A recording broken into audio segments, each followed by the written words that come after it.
Yeah, I think we enjoyed the moment after the match, but then even getting back to the hotel, we knew that with the short turnaround, that even though maybe they had a couple glasses of champagne or a beer or whatever, that when we got back to the hotel, then it was to get food, to get some sleep, and knew that we had some travel the next day, and then it was, let's get our mindsets ready for a big challenge. So,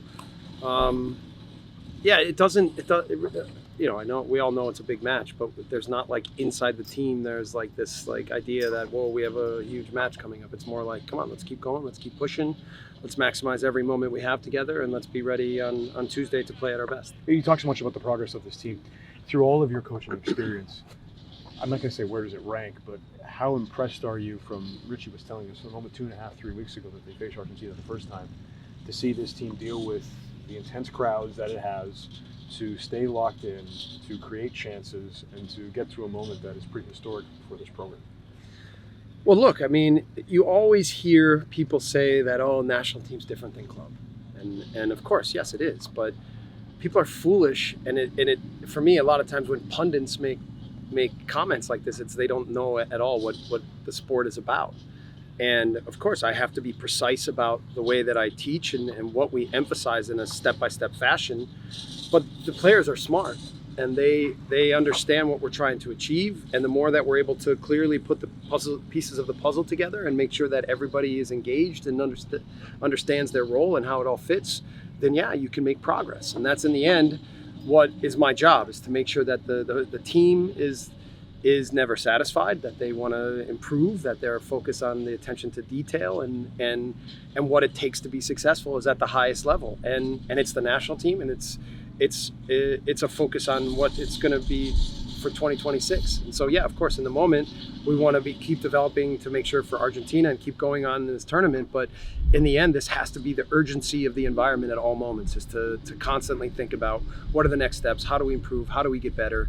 And whenever you hear the players talk, you can hear in their voice this desire, right? So that part's been a lot of fun to work with, and it's been rewarding to be their coach. As I imagine, then, is the desire then easy to see when they have an opportunity to face the world champions again in a game that's so much more significant? Yeah, right now it's not about motivation, it's about clarity, right? So it's about making sure they understand what's going to be important, what to learn from the last game, what's going to be important for this game, and how to clearly put a plan together and honor our development to understand what this game, what we want to be and what we want to look like in this match, right? So I think they're clear. It's helpful that we've played against Argentina already, so there's less of an unknown.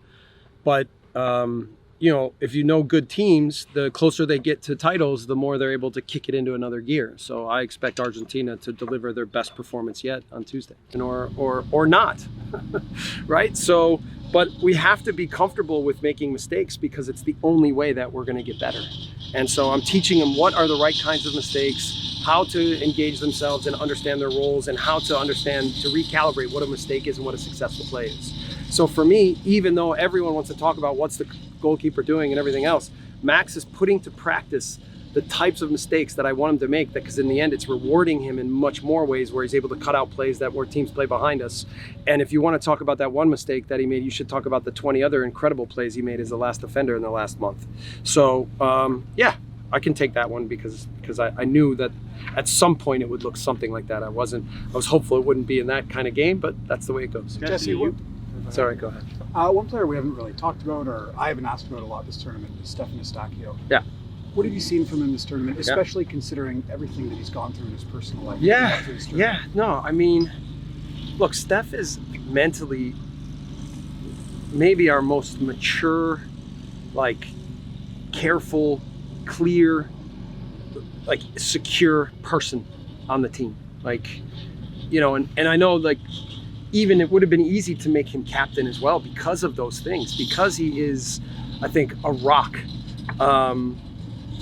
And, still I'm challenging to do certain things tactically and certain things technically that I think he can do better. But we know he's a real solid foundation for everything we're trying to achieve. And he's really intelligent in terms of understanding what the demands are. So you're right. He kind of goes unnoticed sometimes, but he's clearly one of the most important guys in this whole project. Is this a in particular probably has a lot to do with your development as a soccer person, playing in Princeton, coming to Red Bull and leading Red Bull and becoming a Red Bull coach in a lot of ways. But I wonder, you told me a story once about going to the Meadowlands and watching Bulgaria play, and you're coaching a continental semi-final now in that same stadium. What does it mean to you to kind of have a little bit of that full circle moment and be doing this close to one of your homes? I know you've been around. Well, a lot of people, when they, if I haven't met them before, maybe they've heard about me or something, they go, well, you're a Jersey guy. And I'm like, please don't classify as a Jersey guy. However, I have the people that I've met in this state have influenced me as a person and as a coach and as a player massively. And obviously, the first one is Bob Bradley, but you could talk about Manfred Schellscheit. There's this little rock back here that says Charlie Stilitano. He's someone that I met early on at Princeton. There's the guys that I played with at Princeton. There's so many people that I could talk about that helped me kind of grow up into what this sport is. And they were a big part of what the sport has become in this country. So I'm thankful that Bob got me into Princeton because I wouldn't have gotten in otherwise. And I'm thankful for all the experiences I've had since I stepped foot on that campus and in this state. And it's, I didn't think about it too much. I was more just thinking about Canada, making sure we're ready to play against Argentina. But then when we landed here and we started driving down the road in the bus, and I looked at all the familiar sights and then all the people that have reached out to me, it does remind me about how special this is to be here in this moment. So I'm just so focused on doing everything we can to win this match. Knowing that, you give yourself a chance when you walk out on the Meadowlands field to look around and reflect on 94 all the way to now? I think the only 2 times I've been there were for a Packer game against the Giants, and I think we played. No, I think that's the only time. Is it possible that in 20? Yeah, was that 2011? Yeah. Okay, so that was one of the first games at the new MetLife, right? Yeah. So those are the 2 moments, right? So that was against Argentina, right? So yeah, the Packers won that game. Packers won that game, but we lost to Argentina. We're going to win this. Just strategically, I saw it. I understand what active recovery is. I get it. I've seen the guys who put in a lot of minutes for you against Venezuela. Just having them kind of do some separate running, separate active recovery drills. Yeah. How important is it to kind of manage every player? Yeah, I think mentally and physically, right? It's not just the physical demands, but also mentally. We've put, like how I say, we've challenged them a lot and we've grown a lot. It's because I've put a lot on their shoulders and there's a lot of information coming at them every day, but trying to get that balance right.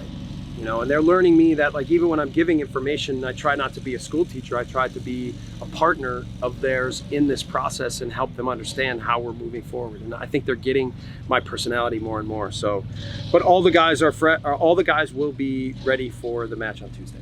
Jesse, Ecuador was very close to beat Argentina in the last game. How much can it help you to beat this team, these world champions? Sorry, you're saying which part? Ecuador. In the last game, Ecuador. Look, we know how good Argentina is because we've played against them, but we also had success in certain moments. So, I said after the match that we probably have to play a perfect match, and maybe even then it's not enough. We understand how good Argentina is, but we're certainly not afraid.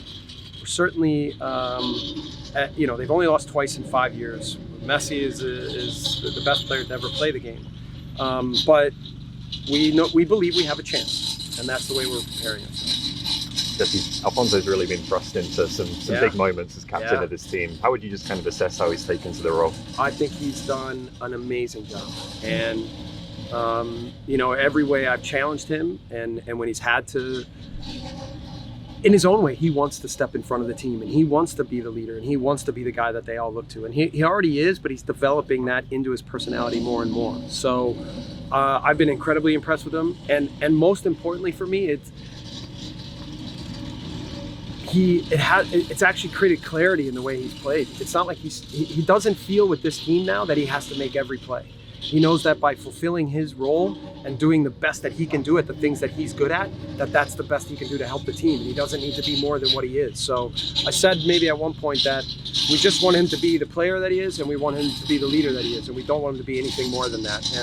And for me, that the only thing is by just watching him, that's growing every day, and that's really wonderful to see. So I'm really happy for him. I'm really happy with him, and he's going to continue to be a great leader for the team for many years to come. Because you mentioned at the beginning this idea of like what can be done at the club level versus international level. Ralph had a good amount of success with Austria in the Euros here in the semi-finals. Do you think that the Red Bull system or the pressing system was just improving that it can be done at the international level effectively?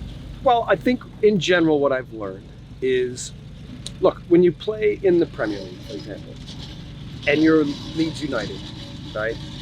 And you play against Man City, the cracks in the way that they play are so thin and fine that they're almost impossible to get to, right?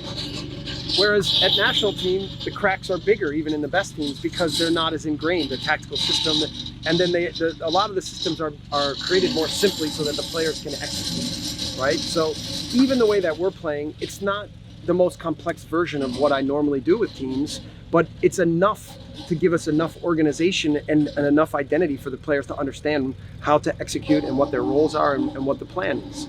So I would argue, again, it's foolish when people say this. It's downright like stupid, because you just don't know about football if you think that teams just show up on the pitch and they're good. That's not the way that teams work. I don't care about the international level or club level. So what does that say about Ralph or me or the Red Bull system? I don't know, but I know it's important to have a system and to have details and to have the type of players that can play within that system, and then to also be pragmatic is to understand at what moments what things are important and how to create emphasis at different times. And so that's where we're at.